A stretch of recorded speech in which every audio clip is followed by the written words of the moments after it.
how can you be out there promoting open standards like TLS and IPv6 if your own websites don't support these standards? Shouldn't there be step-by-step recipes or default configs out there that make this easier? Our next talk is a dive into how the Internet Society tackled these very challenges. Please welcome Dan York with Hacking Web Servers to Make Them More Secure and Faster Using Open Standards.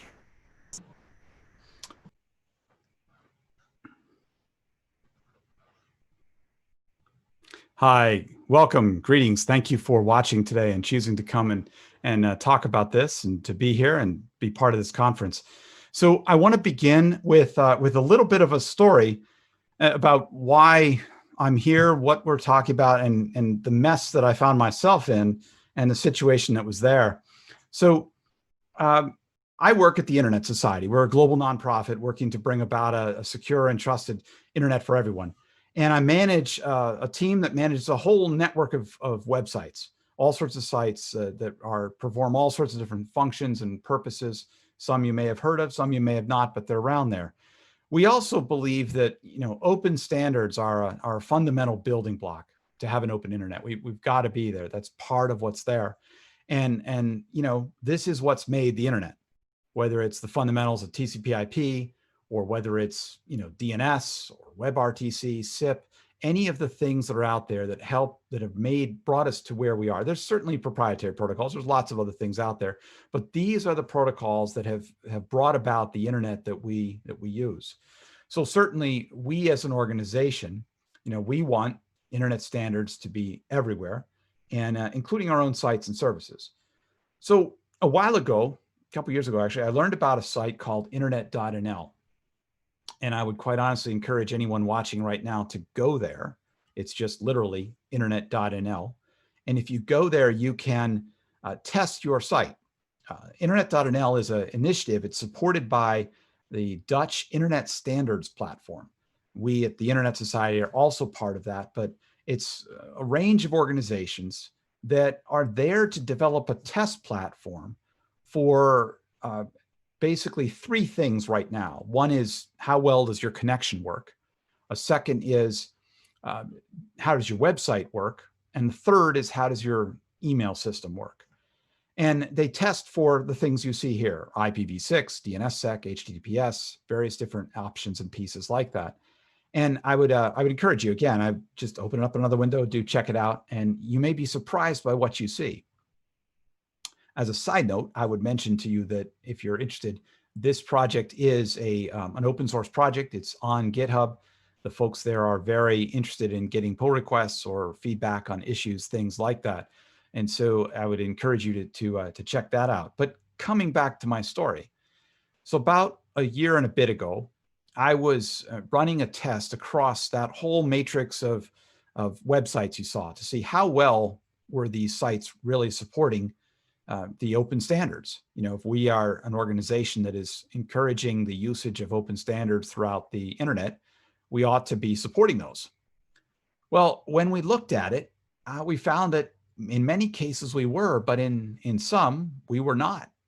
And some of it was known, some of it was a surprise, but all of that was there. And so I had talked to the people who actually operate the servers, a colleague of mine named Greg in our IT team. And I said, hey, can we get these fixed?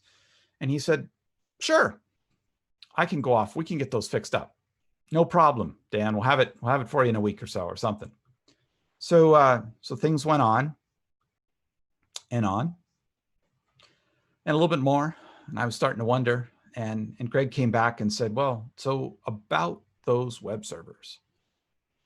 The challenge that Greg found is something we've seen in the larger space, is that many people, want to support the latest standards. They want to do something in some way, but they don't necessarily know how, nor do they know why. And the challenge that Greg certainly found was that there's so many sources of information, but some of it is out of date. Some of it relates to older things. Some of it is, and there's different ideas around, what's good. What does a good site look like? What does it work? And Greg also was like, I can't find any reference servers. I just want to do a dig or a curl against a server and be able to see what does it look like? What does good look like? So he could understand what did he have to do to go and make that work. So as part of this, his basic message back to me and to others within our organization was, we need to make this easier for people running websites. If we want to have open standards out there in a wider way, we need to have it accessible, easy to work with. So this year, we as an organization set up a project that we call the Open Standards Everywhere Project. And Greg and I are both involved in this project to try to move it forward and to work with it. We have 4 components to it, really. We've already built and deployed a number of reference servers so that people can see, website operators like Greg can be able to go and find something that is good and can be able to then go and test it and see what it looks like. We also are then going to be documenting our work, and this is where I'd love some help from the Hope community, and I'll talk a bit about that. I want to promote that documentation so that others can understand what they can do, and then we also want to lead by example and make sure that our sites are as supporting of open standards as possible. We are using 2 test frameworks actually. One is internet.nl, and then another is a site called http2.pro, which supports the HTTP2 protocol. And it's really, I think, important to look at, these are the protocols we're looking at. IPv6 and DNSSEC, HTTPS, or TLS as we call it, Transport Layer Security, especially TLS 1.3, HSTS, some others like that. If you've gone to that test site and internet.nl and done the test, you'll find that you may not have done well. Hopefully you did, but if you didn't, you may see that I would just tell you, you're not alone. We did a test earlier of the Alexa top 25 sites coming off of that and saw a wide range and very low scores on many of the sites that are out there. And that's true across others. There are sites that score 100%, and you could find them on there. Now, in this project that we're doing, we had to scope it. We scoped it carefully that we're focused on how do we provide recipes for system administrators like Greg that are focused on the connections to the web server. We're focused on TLS, on HTTP2, on DNSSEC, on IPv6, these things that are working basically all the way up to when the data starts getting exchanged between the server and the web browser. Everything below that, if you will, if you think about it in a typical network chart, is where we're targeted at. So we're not looking at things like website accessibility or usability performance, although I'll come back to that. There's a very interesting piece around that. We also scoped it to look at kind of 3 types of servers. We started out with a focus around self-hosted servers. If you're running Apache or Nginx on your own server, whether it's on an actual server or whether it's a virtual machine or something like that, we started writing out instructions and recipes for how to do exactly that. And that's, if you go to the GitHub repository I'll mention in a few minutes, you'll see that we have instructions there for how you can configure this on Apache and Nginx. We also were working on instructions for content delivery networks and CDNs. Now, what's interesting is, as we started to roll this out to our chapters, the Internet Society has 130 chapters and special interest groups around the world. As we started putting this information out and seeing how our chapters and special interest groups would receive this, what they could do with it, we found the common comment coming back saying, that's great, but we host our website with, pick your hosting provider, whether it's Wix or GoDaddy or WordPress.com or Squarespace, or pick your provider.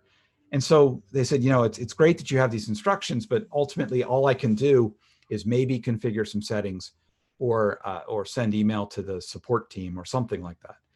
And so we said, well, we really need to come up with another line of documentation for people at hosted environments. And I should be clear, with the documentation, we're not trying to recreate, there's a lot of incredibly great information out there. We're trying to make short, concise recipes that then point to other documentation for people to learn more. I would mention, if you're not working in the world of content delivery networks, I do want to just take a word about that because we found that a number of people weren't fully familiar with what a content delivery network can do. If you think of a traditional website, all the connections from web browsers go directly to a web server. So if you make the changes at your web server, the changes happen there. But if you use a content delivery network or a CDN, then what happens is your website, your web server, connects to the CDN, which then loads that content out into all of their edge servers all around the world. The web browsers actually go and hit the edge servers instead of hitting your original web server. And this is typically done for performance reasons and gets you to a lower latency and all of that. But it also has some interesting aspects where the CDN can actually be providing IPv6 or HTTP2, TLS, DNSSEC, et cetera, even if your original server does not. I've done this. I have a couple of websites hosted with a hosting provider who has basically told me they will never, they have no interest in moving to IPv4. They haven't quite said never, but it's low, low, low on their list. The cost for me to move a couple of these legacy sites to another hosting provider, because it's a completely different system, is a lot. And I haven't felt justified in doing that yet. So, I'm using a content delivery network in front of it, and it's doing all of those changes there. As I mentioned on the slide, some CDNs are free, others have a cost, but they're one way that you can go and help work with this. So talking back about what the project is doing and where we're looking for help and pieces, we started out building 4 reference servers just in VMs at a hosting provider that we could be able to show what does good look like. All of these are scoring 100% on the internet.nl test. They're Apache and Nginx with or without a CDN and working with that. They're publicly available. You can get to them, you can see them out there, and you can connect and see what a good website looks like. There's nothing on them. They're not running. I mean, it's just a standard web page. It says a little bit about the project, but they're there so that you could use curl or dig or something and be able to see exactly what is looking at that. Then our goal and where we're at in the project right now is documenting how we set up those servers and pulling together the list of the best documentation in the ways that we can find things. So right now we're focused on some initial web pages with tutorials, the quick recipes I've talked about. We're also in the process of recording screencasts so we can make those available for people. We're linking to other tools, other resources that are out there, and also providing some materials about why this is important. All of this documentation is available on GitHub, just in a repository there, OSE-documentation. Once we get the documentation to a point where it's more complete, we'll move copies of it over onto the main Internet Society website. We'll keep it on GitHub so we can continue to evolve it, but we'll also translate it into French and Spanish. We'll get those pieces out there so people can be able to work with it. And this is really where we would welcome help, is in reviewing this documentation, helping us. If you go to GitHub, to the repo, you'll see that we have documents there. You'll see we have a number of issues that are there. Many of those are around the hosted documentation, but we're looking to have, to build this out over the next weeks ahead is where we're at right now, to get this documentation out there. So we'd love your help, love pull requests, love text. Some of the hosted documentation, we're trying to identify which hosting providers provide IPv6, DNSSEC, TLS 1.3, pieces like that. And so we'd actually really appreciate feedback from you all who are here and others that you may know around what are hosting providers that provide, for instance, IPv6 as one type of thing that's there. I would also mention too that as we work with this, we are going to be translating into French and Spanish, but certainly because it's out there on GitHub in certain ways, once we're at a good spot where we feel it's fairly final, we'd love to have translation help into other languages, ways that it could be available, community translations that could be available in other places as well.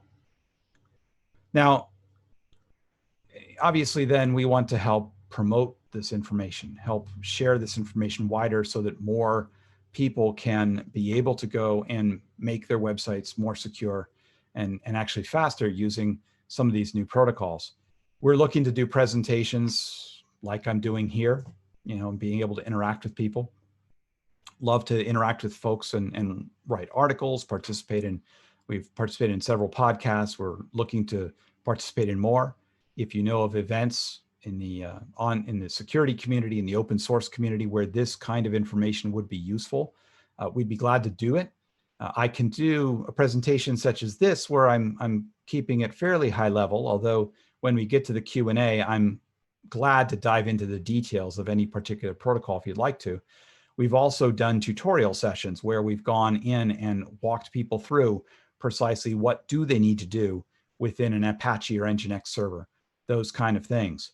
So would love to interact with anybody from the community if you've got ideas or places where it would be good to have a presentation such as this or a more detailed dive into some of this.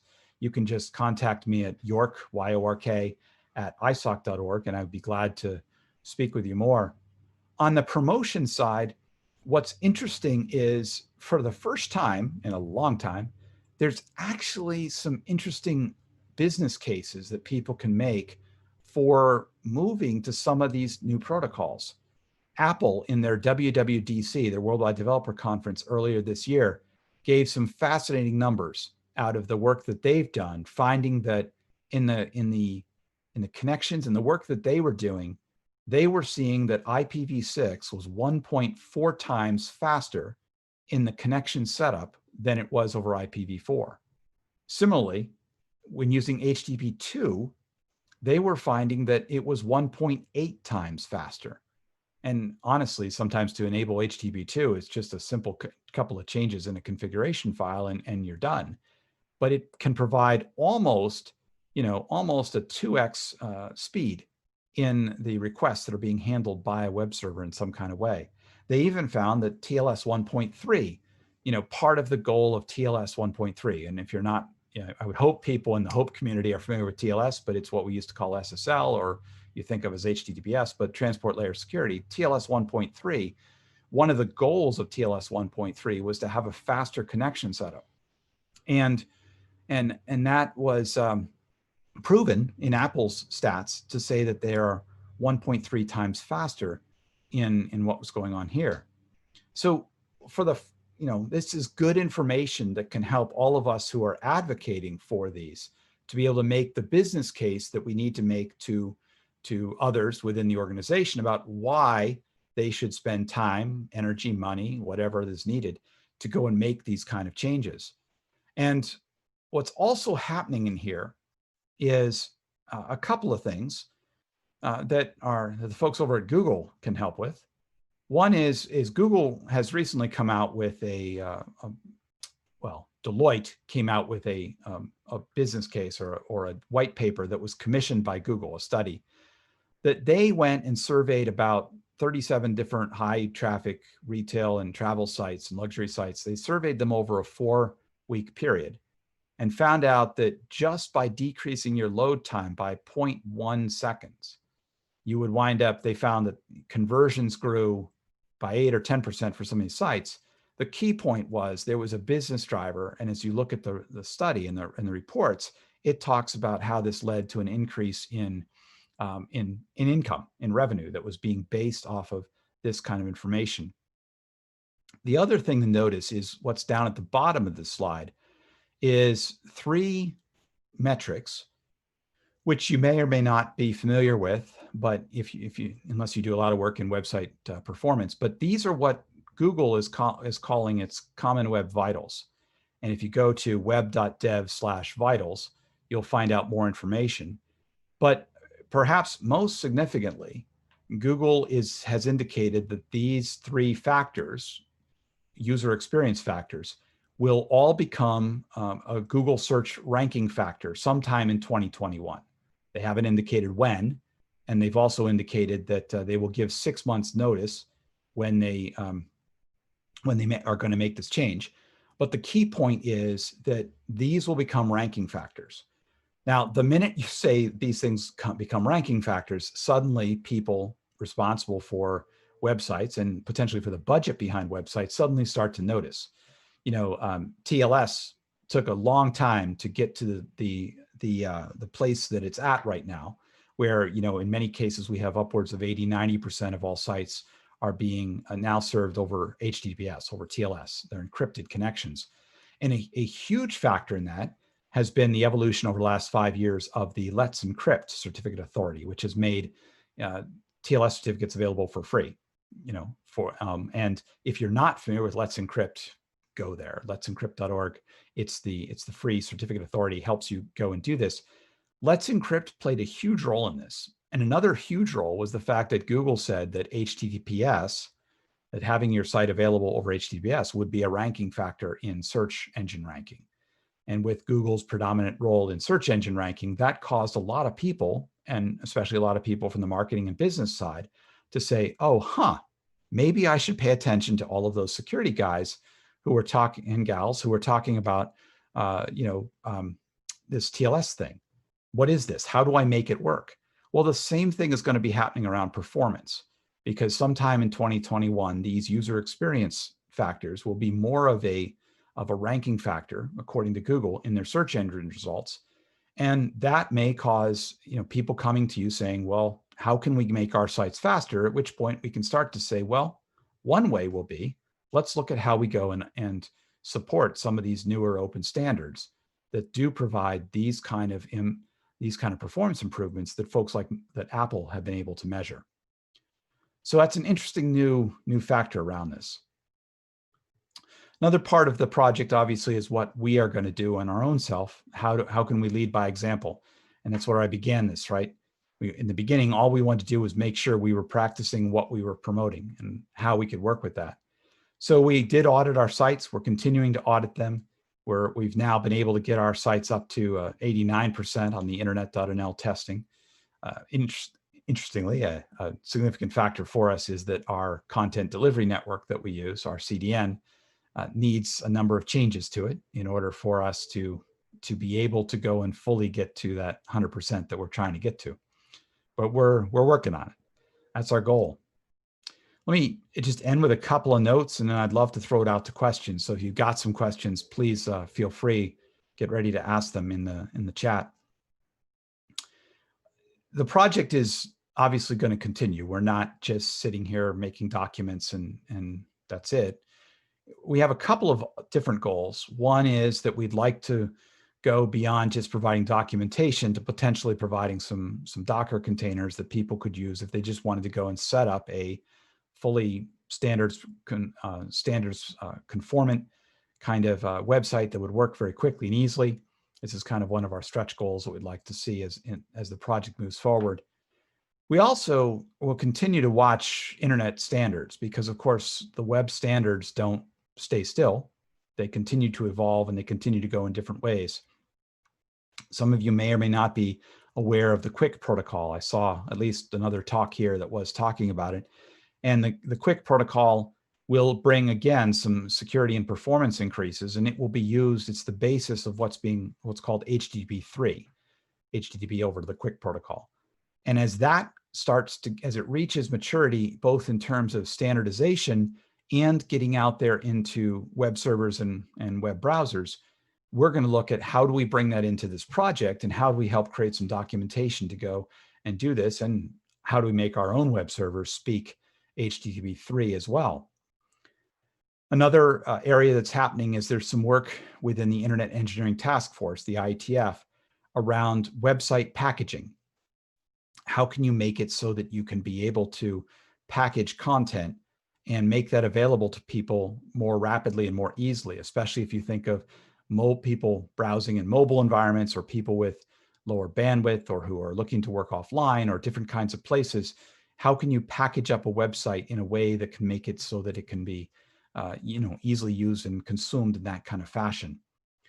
We're also looking at being involved with the hackathons, such as the ones that the Internet Engineering Task Force is involved with. If people have other developer conferences or hackathon areas, we'd love to talk to you about that. How can we help with continuing to refine these documents, with helping make sure there's running code to go and work with this?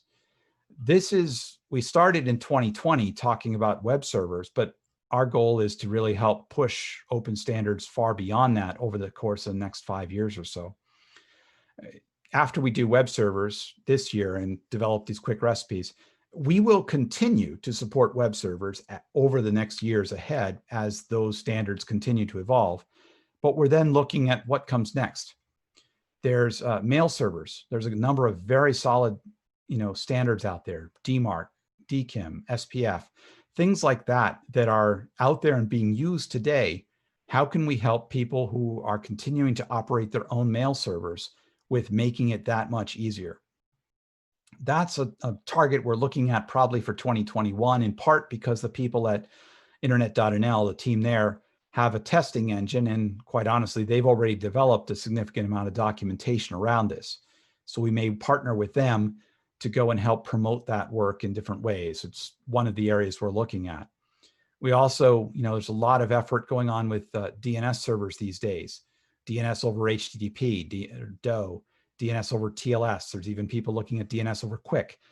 How can we help get those standards more widely deployed? That's our goal, is what can we do to help get those open standards to be out there everywhere they are. Time servers are also something. I don't know how many people are aware that there's a new standard out for network time security. The time protocol, NTP, the network time protocol that we use as the basis for so much of what we do, and it's critical to our security infrastructure. It's absolutely critical for things like TLS certificates. If you don't have accurate and reliable time, you can wind up having attacks that can go against the time and get into different issues with certificates and such.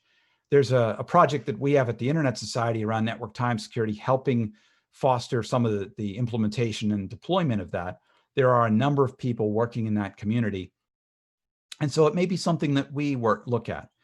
We're also thinking about, is there a role that we can play in helping, increase the deployment of some of the WebRTC standards, others. Quite honestly, I love feedback from you all here and from the wider community around where you think we should spend our attention next. Where could we help the most people, get to faster, more secure servers in general, and the pieces that are there. Let me just finish by saying there are ways that we'd love to have people get involved. One is just test your sites. I think helping people be aware that there are sites out there like Internet.nl that allow you to see what you can do, how you can improve your site. They provide on their site information about the cybersecurity guidelines coming from a couple of different places that help explain why it's important to from a security point of view, to use these new standards. Again, as I mentioned, I would really appreciate help with our documentation.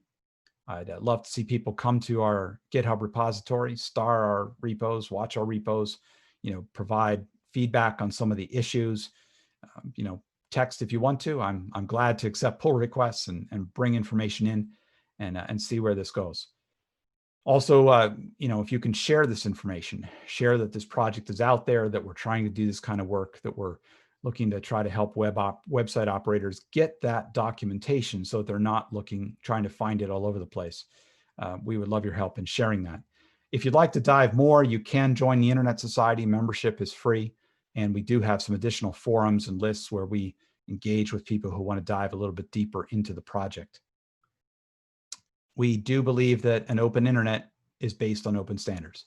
TCP/IP is why we're all communicating, why we're in this call, why we're having this conference online, and why all of us have been able to go and work remotely or work from home or do all this stuff in this crazy world of the pandemic. We need to continue to have it based on that. We need to help get these open standards out there, and I would ask for you to help us, join us in that. So with that, I will turn it over to questions, and I'll leave my contact information up here. I'm just york@isoc.org. I'm on Twitter as Dan York. I'm on Mastodon. I'm on GitHub, and I'm on Twitch as well. So a number of different places. So thank you for listening. And do we have any questions coming in? Yes, indeed. You're watching Hacking Web Servers to Make Them More Secure and Faster Using Open Standards with Dan York of Internet Society. And we do invite those of you attending HOPE 2020 to ask Dan your questions now. Please post those questions to the live stream Q&A channel on our Matrix server, and they'll be relayed here. We've already got so much really good conversation and questions happening in the channel, so I'll just dive right into them here. A member of the audience asks, apart from depleting the IPv4 address space, is there any real advantage to having IPv6 enabled? I find that when I have it enabled, I have all sorts of routing problems, and disabling it fixes it. Well, so I would say there are, let's talk. Send me a message. I can point you to some people who can provide some resources to help with that routing issue that's there. It sounds like you've got some challenges that are perhaps fixed on there. One thing that's interesting on the IPv6 side, we're seeing a number of different reports around the performance increases, the speed increases, the parts that are there. We also have seen that increasingly in mobile environments, and this is where the performance also comes in many of the mobile environments that are being deployed right now, they have no choice but to deploy on IPv6. They simply don't have enough IPv4 addresses. And so they're deploying as IPv6 only mobile networks. And this is happening in Asia, it's happening in the United States, and happening in other places. And so they actually have to go through IPv6 to IPv4 gateways at the edge of the network in order to get to IPv4 resources. So as again, when you go back to that performance, and especially as people look at how do you shave any kind of thing off of there, if you can provide native IPv6 connectivity to your V6, to your web servers, et cetera, you can shave that tiny amount. Again, it could be microseconds or whatever that's going through those gateways to mobile networks. So to me, that's a big argument. I've seen other folks who are interacting with people in some other parts of the world where they actually need it in order to interact with partners that are over there. Another member of the audience asks, how can we be using the latest TLS version like TLS v1.3 when CDN providers like CloudFront didn't even support it until a few months ago? There seems to be a pretty big delay there. Exactly. And that's actually one of our challenges. When I showed my little chart that showed that we're only at 97% for some of our websites, it's because some of the CDN providers are not providing TLS 1.3. My big answer to that one is we got to keep asking them, because as we went and asked some of our providers, they claimed, oh, you're the first person who asked us, to which we say, yeah, right. But we need to keep asking, keep raising those support tickets, keep doing that, because that will cause, if the CDN providers, if we can take away that excuse of, well, nobody's ever asked me. And I think these days we can also do that in social media and those kind of things as well, and say, hey, when are you going to be supporting this? And in relation to that, could you speak to the issue of interoperability with older web clients in relation to TLS 1.3? Yeah, so we had this issue. We had one of our new websites we put up, and we put it up, and one of the folks who was involved with putting up said, hey, Dan, I got that new site to work at 100%. And we said, oh, great. And we looked at it and we discovered that the way that we'd been able to do that was that it supported TLS 1.3 only. And he said, well, wait a minute, TLS 1.3 is brand new in web terms. We can't just say we're going to jump to that. We do need to put in there that we need to get back to TLS 1.2 as well. There's no reason to support 1.0 and 1.1. Those are dead and gone and should be buried. So we need to be 1.2 on. And, the reality is we're going to have to support 1.2 for some period of time, as we make the transition. There's just no escaping that. Indeed. We were asked, how reliable and trustworthy are security benchmark systems like the Qualys SSL Labs test? Oh, those are great too. And those are another, actually, for some other work we did, we actually evaluated using the Qualys test and some others. And then ultimately we decided just to use internet.nl as our test framework because it kind of covered the range of stuff we had. But I like a lot of those other tests that you have. Qualys is one. There's several others that are out there because they give you an even deeper, a deeper dive into some of the various different TLS options and the pieces that are there. So I think they're a great additional test to use. You spoke a bit of Google and their metrics. We're asked, how is Google coming up with these metrics? Is there any public input to this? Well, if you go and look at their web.dev/vitals, they go into at some extremely long length around what these are and what the pieces are. I don't actually know the answer to say how much public input they had into these or those kind of pieces, but they were very clear on a post earlier Well, so they've been using a couple of these metrics in different ways over the past several years. But now they've been very clear that these 3 metrics are ones they're going to start using as part of this overall page ranking going on and sometime in 2021. So, but as far as what public input, I can't tell you on that one. Part of the challenge with any of these. Do you know of any free software tools that can run self-hosted or locally to test metrics like this? I don't offhand, although I will say that, again, the internet.nl tool is open source. They do have, you can run it in a Docker container to run it on your own system. And especially, I think you need to be on a Windows box. It doesn't work quite right on a Mac box. There's something that you need to do in there, or a Linux box. You could do it either, I think, on Linux or Windows, but not Mac, because I was trying to make this work. I wanted to run it locally and do all my own testing right there. But if you look at their GitHub repo, they do have you can download the version and work with it there. Regarding IPv6 performance, we were asked, could it be that IPv6 only appears faster because the providers that implement it happen to be the better or faster ones, or do those measurements control for that already? It's a very good question. I don't know the answer. It very well could be that some of those are the bigger providers or the folks who are doing more of that. I don't know. But it would be a good question to ask. Indeed. I also see, oh, go ahead. Please. You're controlling the questions. I'm sorry. I now have I'm in the chat, so now I can see these things. No worries at all. We did have a comment I thought was interesting, which is that training is needed. This person writes, my main email address is 47 characters. One would expect banks, as an example, to be able to handle my email address.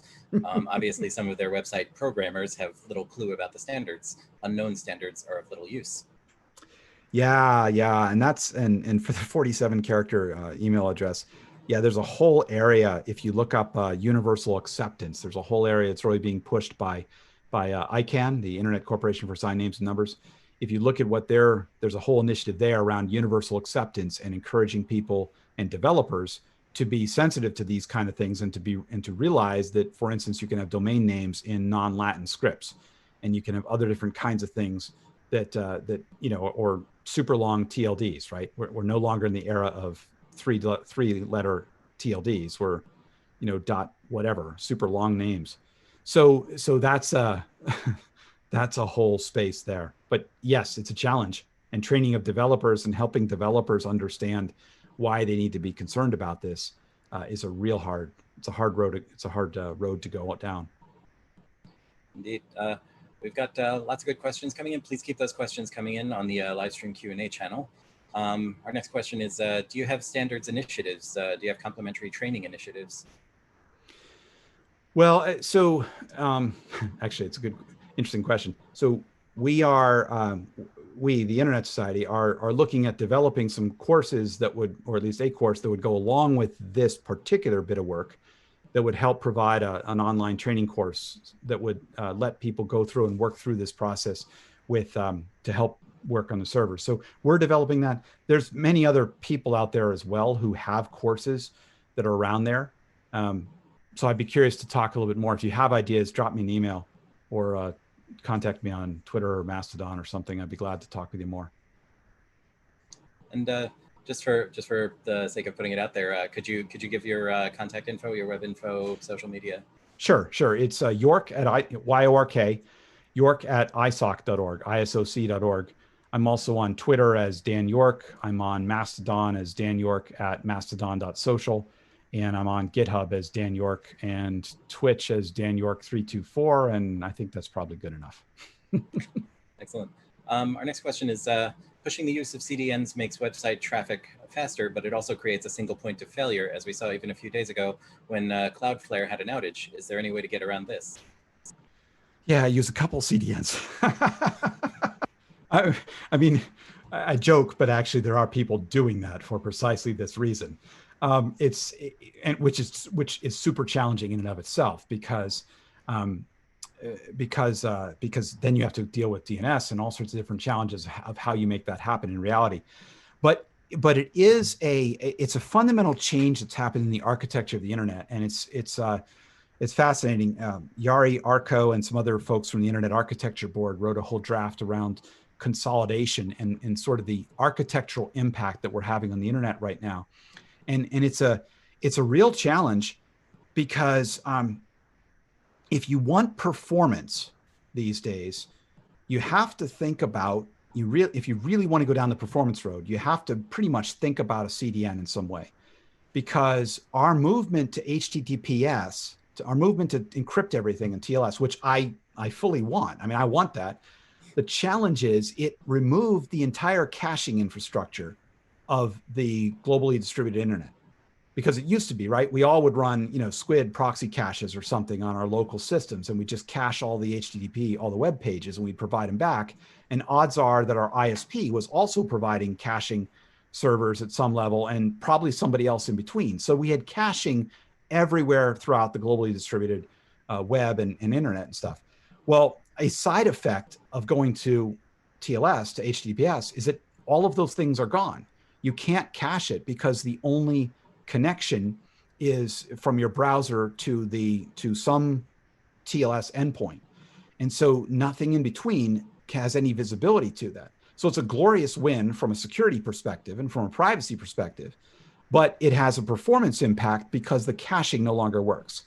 So in order to do that and not drown your own web server, you basically have to scale your HTTPS/TLS infrastructure. And the way to do that is to use some CDN. Now, there's free ones, there's open ones, there's lots of different places, but it does create single points of failures. It creates issues that are out there. Now, you can say, again, you've got any casted servers out there, you've got lots of different places. So the CDNs themselves are, in theory, extremely robust, extremely all that. But again, we've seen it with the recent outages. It's a challenge that we all have to go and work at. Indeed, there's some commentary going on in the chat about the fact that, like, Cloudflare, for example, at least with some of their plans, makes you host your DNS with them, which interferes with the idea of redundant multi-CDNs. Exactly. Yeah, you want their free version, you got to host their DNS. You want to pay more, you can control your DNS, and you can. And there are people, doing the multi-CDN thing, right? And figuring out how to go and do that. And that gets, all sorts of complexity. It's fascinating from a network perspective, but who knew we'd be all dealing with multiple secure overlay networks. Really. So what do you see as, like, the biggest barrier, the biggest hurdle to more adoption of these open standards? I think the biggest adoption is understanding the standards, or understanding that they're out there. It's funny, we were talking to people about HTTP2 and just saying, look, it has a number of features that it does multiplexing, it does, it can push content down to the server. Like, if you know that you need the Hope logo when you visit the Hope page, then rather than waiting for your website, your web browser to request the logo, the server can just push it and say, oh, hey, you want the page? You're going to get a logo too. There's some things that can do there, but people just didn't even know that it was a thing. And they didn't know that they could go to their Apache or Nginx file, configuration file, and basically change one line and restart the server. And they'd now be operating at a much faster way to go and do this. So some of it is just, it's education and helping people understand it. And back to, to my colleague, Greg, it's helping people find simple, easy recipes to go and do this. So, I would put out a general plea. This is what we need. We need simple, easy documentation that help people understand that. Whether you help us out on our project, whether you do your own project, whether you just write it for, distributions or for open source software, that's a key thing. Is we need people to understand how easy it can be to go and implement this stuff. Indeed. Someone asks, have you seen a good multi-CDN reference architecture? I have not, but if you drop me a note, I know some people who probably can help me with that too. Yeah, I also saw somebody mentioned a note in there about, do you go for the latest Qualys test or do you piss off your customers? And, that is one of the challenges, right? With any of this sometimes is you want to go and make something more secure. And sometimes the trade-off is that maybe you can't. So somebody mentioned, I saw in there that some older clients still only support TLS 1.0 and 1.1, like older versions of Android. Well, you know what? guess what? I'm sorry, they're not going to be able to get to my websites because we've dropped support for 1.0 and 1.1, and we've also mandated that you must connect over HTTPS. So effectively, I am making a choice that I want that over that population of people still using those very old clients. I'm okay with that. Some businesses may not be. I would really actually want to, I would want to know what percentage of people that is, because that actually kind of does concern me a little bit. It is, of course, not a new story in InfoSec to have the biggest hurdle be like, I need the users to upgrade something. Right. Yes, exactly. Customers who need to. We've got a few minutes left. Someone asks, how do you gauge the effort for the mail server part, given the state we're in today and the quality of the tooling or support of modern protocols? Yeah, so we're just starting to look at, we're starting to look right now at what would be involved with that and what kind of work we could do, how we could help people with getting more usage of DKIM and DMARC, SPF, those kind of things. And part of that is, part of that work to gauge it is understanding what the adoption is right now, across the industry. And I in my queue, I'd love to find some research that's really good about how much, what's the deployment level out there. How can we, what's the space in there? What can we work with that? We know there's some tools like what the internet.nl folks have for testing of those standards. I know they have some documentation, other people have written that. But that's kind of the experience I'm looking at over the next few months, is to try to figure out, is this the right place for us to start to go? And if you have mail server related questions, I'd be curious to know what those questions are. If you want to drop me a message, I don't know that I can answer them today, but I would be curious to know what they are, because it may help us as we start to look at, do we want to take on mail servers in 2021? Your questions would be helpful to me. Yeah, we do have someone in the chat who says, I have like 20 mail server related questions, but I don't want to open that Pandora's box. Which, no, I'm not. No. We have like 1 minute left, so no. Yes. As we wrap things up, I think we've got time for one more question, and that is, why, if all the software as a service mail providers want us to embrace DMARC, don't they offer native tools for that? Oof. Well, that is one of the reasons why I think we need to look at that for the next 2021. I don't have an answer for you today, but I think it's a very valid question. And why is there not support if they're going to do this? The other question there, why do companies ignore that? Yes, those are all questions that we need to help push those kind of standards forward if we want to do it. Especially the mail part, to me, is also an avenue that if we want to allow an open, decentralized, distributed internet where people are running their own mail servers and pieces like that, we need to make it easier. I'll admit, I don't run my own mail server anymore because I just couldn't keep up with doing it as a one-person thing. But I know many friends and others who do, and we need to make it easier for that. And we need to continue to make it so that open standards are there, so we don't wind up with just a small pool of centralized mail environments or web environments or anything like that. So it is why we need to have open standards everywhere. Yeah, we'll just wrap it up with one more comment from the chat, which is someone says, Dan, your last comment reminds me when, for example, some banks demanded the end users use Internet Explorer.